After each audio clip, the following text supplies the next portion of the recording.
Okay, folks, I am Brian Lee Durfee, author of The Forgetting Moon, The Blackest Heart, The Lonesome Crown, all published by Simon & Schuster Saga Press. Today we're going to be talking about a book that is literally the foundation of every space opera, novel, movie, television show that you've ever watched, whether it's Dune, Star Wars, Battlestar Galactica, The Expanse. I don't care what it is.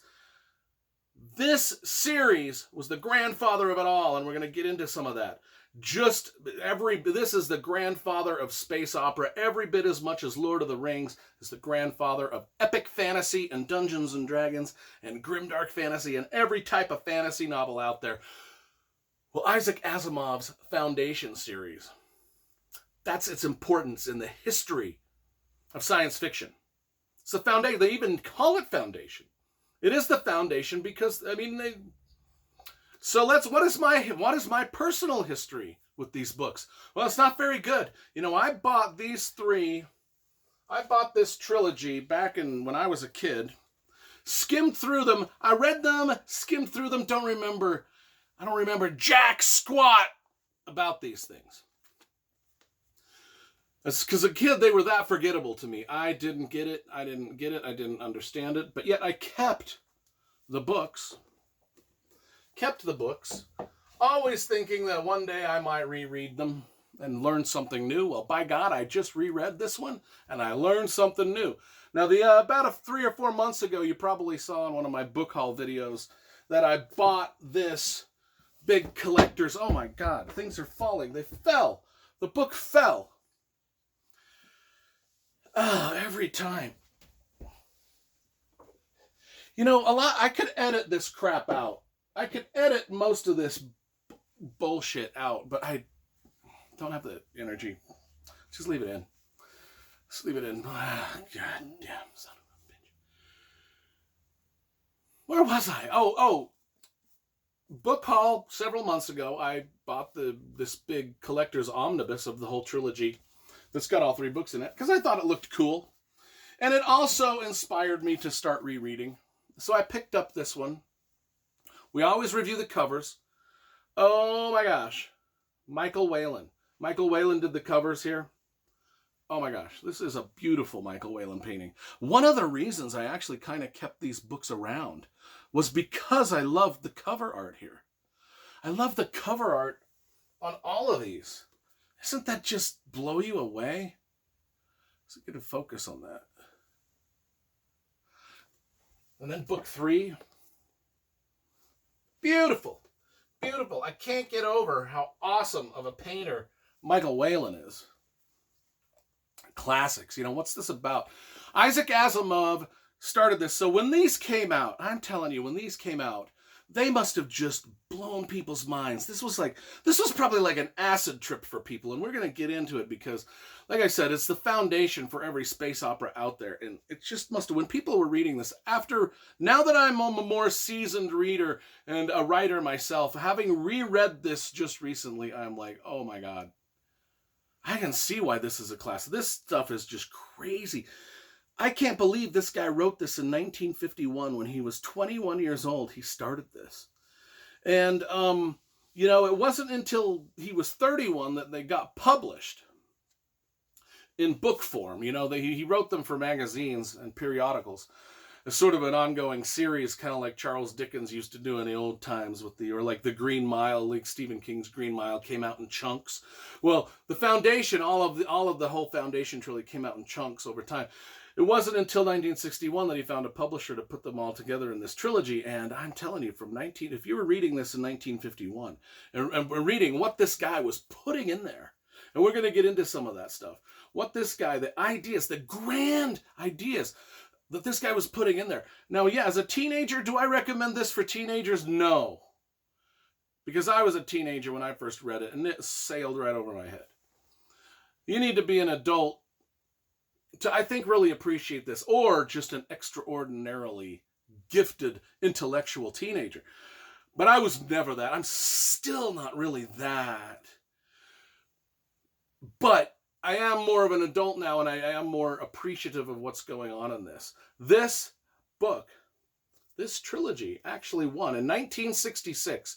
It won the Hugo Award for Best Series, beating out Lord of the Rings. Lord of the Rings and Isaac Asimov's Foundation trilogy were on the docket that year to be voted Best Series of that year. And this beat out Lord of the Rings. And I can see why people would have voted for it, because back in the day, this is before computers. These were written before we'd shot a rocket to the moon. These were written before computers or cell phones or anything. These were written before Star Wars movies were out, or even Space Odyssey. This was written before Arthur C. Clarke or Frank Herbert. Like, this was written before 2001: A Space Odyssey or Rendezvous with Rama. This was written before Dune. This was written before all of that, yet it is the basis. And it is the basis for all of those things that came after it, all the things that I just mentioned. This is the basis. If not for this, I don't think we would have any of that, because this guy laid the groundwork. This guy did all the world building for grand space opera. He laid the foundation for it. I mean, that's why it's called Foundation. It's called Foundation. It's called Foundation. He laid the groundwork. He laid the foundation for all space opera to come. If these hadn't been written, I don't think we'd have space opera the way it is today. I really don't, because after rereading this, I'm just like, the world building that this guy created is the basis. It's the world building basis for every space fantasy out there. It just is. You can see it layered in there. I mean, it's layered in there. What is this about? There's no action. There's no suspense. So why do people love this series? There's no action. There's no suspense. It's more of just people sitting around talking about their own thoughts and their own conversations about outer space, things like that. But they're living in this grand, epic universe that Asimov has created. And the novel is more of a detective story of what they're seeing out there, what has been created, because they are living in a creation of, they're living in the Star Wars universe. They're living in the Dune universe. They're living in the Rendezvous with Rama universe. They're living in it, and they're discussing it amongst themselves, like all of this awesome stuff. And we start out with this guy who's just going to he's going to meet with an important person on the planet Trantor. And when he gets to Trantor, this is where we start to get the world building, because he gets to the planet Trantor, and already we can see that Trantor is an entire world, and it's nothing but a city. The entire world is nothing but a city. I mean, Michael Whalen painted it right there. Sort of like, that's where we get Coruscant from Star Wars. Isaac Asimov already built that. He built Coruscant. Of course, in Foundation, it's called Trantor, but it's an entire world that's just a city.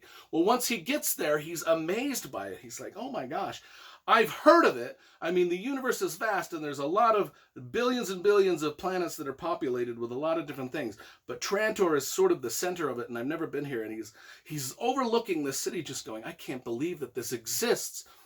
And this was in 1951, this was written, and it just must have blown people's minds. It just must have been, like I said, an acid trip for the people in the 50s who were just like, this is crazy. And that's why they loved it so much, because it was ideas and visuals they'd never seen. And, of course, we today have seen it with all the Marvel movies and the Star Wars movies, and every other movie were just a big grand. But back in the day, man, this is where it started. This is the foundation. So our guy here, he gets to this city, and he's looking out over this cityscape, just going, oh my gosh. And that's just within the first 20 pages. And right there, you're like, because he's thinking, and then they start discussing, how does the city feed all its populace? Well, there's no farmland. Well, then they discuss the tens of thousands of spaceships and space smugglers and starships that come in daily to this place, feeding it full of foods from the other planets that are growing the foods, and then they talk about this vast network of spaceship and space travel and all of this stuff. And then you start to realize how this space opera field has grown based off of just the foundation that Isaac Asimov laid, where he's just talking about the smugglers, the space traders, the farm traders, the merchants, everybody that just, and that's just to keep the planet Trantor going, because Trantor can't grow its own food. It's got to, and then there's just, and so all of the conflict and stuff that can build off of that. Now, we don't see the conflict, they're just talking about, they're just kind of philosophizing about it. What happens is our main guy who went to Trantor, he's meeting with this guy Selden, and Selden is got in his head that,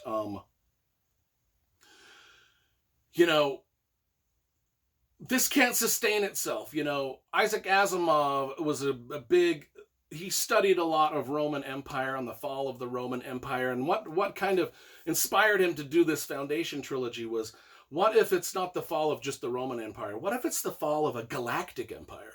What if this empire is so huge and successful, but we know, as most governments do, they just eat each other up.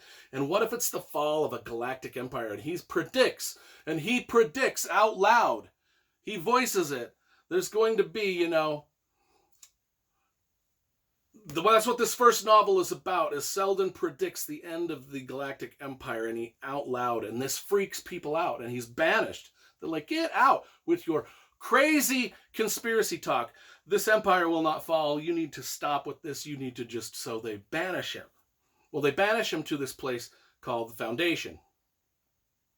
And so now we've got the Empire versus Foundation. The Empire versus Foundation. The Empire is this big multi-billion planet space empire, and the Foundation is just this place where he's been banished. And so all the scholars go out to, and so what this book is about the people that are on Foundation, and we get and so each book, there's a book is divided into 5 sections. There's the encyclopedist section, the mayor section, the traders, and the merchant prince section, where there's all these stories are being told from all these different factions, and they all tie together, and they're all just about what's going to happen to the Galactic Empire, how's it going to fall, and they sit around and they philosophize about how it's going to happen and how the empire is going to fall. But within their conversations, and this is where things are brilliantly laid down, where the foundation of every space opera out there is laid within the conversations of these people. Because they talk about starflight, starships, smuggling. Like Han Solo's a smuggler. They talk about space battles, spaceship battles. They talk about the magnificent cities that are built. They talk about light speed travel. They talk about, to tell you how influential Foundation was, they even have Carillion ships. Star Wars has Carillion ships. Now in Star Wars, in this book, it's spelled with a K. In the Star Wars universe, they just switched it to a C, but they talk about the Carillion ships and the Carillion smugglers.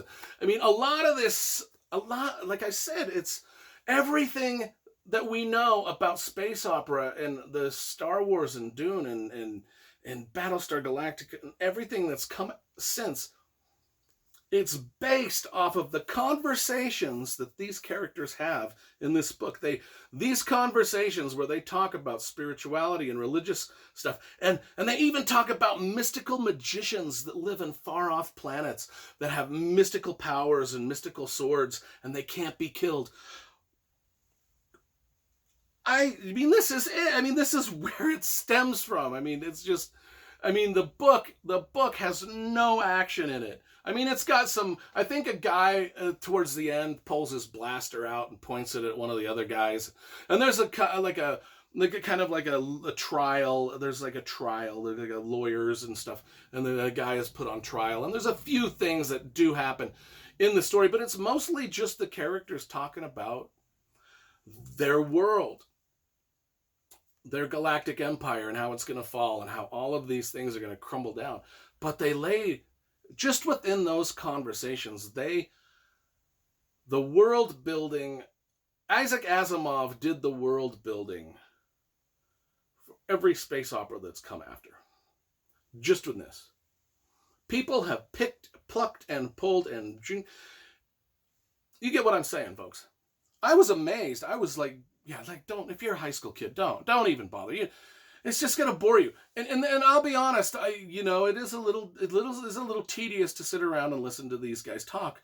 But if you really start to listen to their conversations, we're not bored with our own conversations. Like if me and you were sitting there talking about the cosmos, we wouldn't be bored with each other's. We would be very engrossed. And so you got to kind of take it as that. Just concentrate on the conversations as if you're part of it.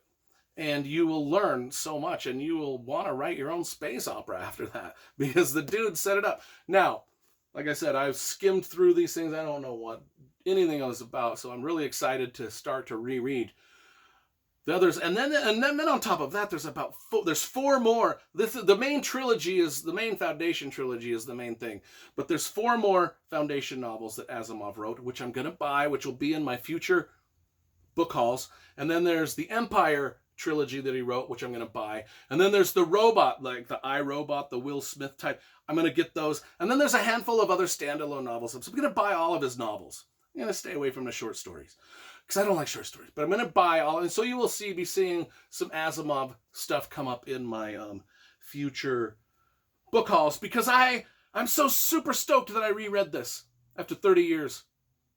In high school, I didn't get it. But I kept him around. I'm glad I kept him around. And I'm glad I reread it, because now I can see the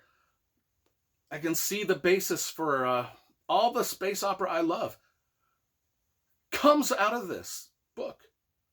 I mean, they're stealing it. They're ripping it right off and putting it in, which is fine. The same way that people than I myself did with Lord of the Rings.